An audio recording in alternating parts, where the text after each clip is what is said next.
جن کو قرآن نے محفوظ کر دیا ہے، اور آپ کی عطرت کی، آپ کی طہارت کی، آپ کی صفائی اور آپ کی پاکیزگی کی اور آپ کے ناموس کی گواہی قرآن دے رہا ہے۔ بے شک اس میں کوئی شک نہیں۔ حضرت عائشہ خود فرماتی ہیں کہ میں جب روتے روتے راتیں گزار رہی تھی، مجھے خود بھی اندازہ نہیں تھا کہ اللہ تعالیٰ میرے بارے میں قرآن میں آیات اتارے گا۔ یہی سوچتی کہ وہ جبریل امین آئیں گے، رسول اللہ صلی اللہ علیہ وسلم سے کہہ دیں گے عائشہ بے قصور ہے، میں بے قصور ہو جاؤں گی، بری و ذمہ ہو جاؤں گی۔ لیکن اللہ نے قرآن مجید سورہ نور میں پوری 18 آیات اتاری، اور آج حافظ قرآن مجید کی تلاوت نمازوں میں، تراویحوں میں کرتے ہیں، اور رہتی دنیا تک بے شک۔ حضرت عائشہ صدیقہ کی پاک دامنی کی یہ ترانے قرآن کی صورت میں بجتے رہیں گے۔ حضرت عائشہ خود فرماتی ہیں کہ بنی مستلق کے غزوے سے واپسی پر جب ہم آ رہے تھے، میں بھی اونٹنی پر سوار تھی، اور اس وقت ہودج پر خواتین کی جو ہودج ہوتی تھی ان پر کپڑا ڈالا جاتا تھا، ہم اندر ہوتی تھی اور باہر والوں کو پتہ نہیں ہوتا تھا۔ میں ضرورت حوائج انسانیہ کے لیے باہر گئی تو میرا ہار بھی راستے میں گم ہو گیا، میں وہ بھی ڈھونڈتی رہی، مجھے دیر ہو گئی۔ رسول خدا صلی اللہ علیہ وسلم سمجھے کہ میں خیمے اس کے ہودج کے اندر ہوں، اور میں وزن میں اتنی ہلکی تھی کہ لوگوں نے ہودج اٹھایا تو اس میں بھی انہوں نے میرا بوجھ ثقل محسوس نہیں کیا، اور قافلہ روانہ ہو گیا۔ میں جب آئی اس جگہ پر تو قافلہ موجود نہیں ہے۔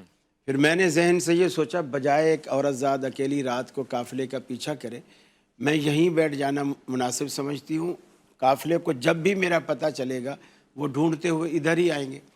میں وہیں رک گئی۔ فرماتی ہیں کہ درخت کا ٹیکہ لگا کے میں بیٹھی اور اسی فکر میں تھی تو میری آنکھ لگ گئی، چہرے پر دوپٹہ بھی تھا۔ تو رسول اللہ صلی اللہ علیہ وسلم کے زمانے میں ایک ردیف قافلہ ہوا کرتا تھا، جو قافلے کے کچھ فاصلے پر چلا کرتا تھا، کہ قافلے کی کوئی گری پڑی چیز راستے میں جیسے گر جاتی ہے تو وہ اٹھاتا ہوا آتا تھا۔ فرماتی ہیں کہ جب میرے قریب آیا تو اس نے دیکھا۔ پھر حضرت عائشہ یہ بھی فرماتی ہے کہ انہوں نے پردے کا حکم نازل ہونے سے پہلے مجھے دیکھ رکھا تھا، اور ہوا سے میرے چہرے سے پردہ دوپٹے کا جو ہے وہ ہٹ گیا، اور انہوں نے دیکھتے ہی پہچان لیا اور کہا انا للہ و انا الیہ راجعون۔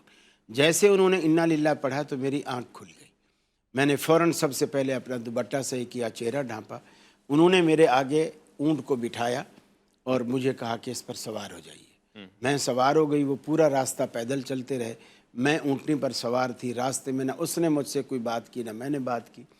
پھر جب ہم مدینے پہنچے تو مدینے میں تو ماحول ہی الگ تھا جو حضرت عائشہ کے علم میں نہیں تھا۔ فرماتی ہیں جب میں وہاں پہنچی تو میں نے رسول اللہ صلی اللہ علیہ وسلم کی بھی وہ محبت، وہ چاشنی، وہ الفت، وہ پیار جو پہلے کبھی آج کے واقعے سے پہلے مجھے ملا کرتا تھا، آپ کے چہرے پہ میں وہ نہیں دیکھ رہی۔ میں نے رسول اللہ صلی اللہ علیہ وسلم سے پوچھا، آپ نے کچھ نہیں بتایا۔ پھر میں نے سوچا کہ گھر میں جا کے اماں ابا سے پوچھوں کہ رسول اللہ صلی اللہ علیہ وسلم کیوں محزون ہیں۔ میں نے اجازت مانگی، اللہ کے رسول نے اجازت دے دی، میں ابا کے گھر آئی اور میں نے آ کر کے پوچھا میرے آقا کیوں محزون ہیں؟ فرمایا بیٹی اگر وہ محزون ہیں تو ہم کب خوش ہیں؟ ہم بھی تو محزون ہیں، لیکن بات کوئی نہیں بتا رہا کہ بات کیا ہے۔ میں نے وضو کیا، مصلی پکڑا، میں بیٹھ گئی، جتنا اللہ کے آگے رو سکتی تھی میں روئی۔ اسی طرح 40 دن تقریباً سوا مہینہ جسے ہم کہتے ہیں گزر گئے۔ اب دیکھیے اللہ رب العالمین، بندہ جتنا اونچے درجے پر ہوتا ہے اس کی آزمائش اور امتحان بھی اتنا ہی بڑا اونچا اور مشکل ہوتا ایسا ہے۔ ہی ہے۔ فرماتی ہے میں 40 راتیں روتی رہی، آج پہلی دفعہ اللہ کے رسول میرے گھر کے دروازے پر آئے، دستک دی، میری ماں نے دروازہ کھولا، انہوں نے داخل ہوتے ہی فوراً کہا میری عائشہ کہاں ہے؟ میں سمجھ گئی کہ میری آج شام غریباں ختم ہو گئی ہے۔ لیکن جب رسول اللہ صلی اللہ علیہ وسلم آئے اور میری چارپائی پر میری 35 سے آپ بیٹھے، اور بیٹھ کر جو آپ نے جملہ ادا کیا، میرے تو پاؤں تلے سے زمین نکل گئی۔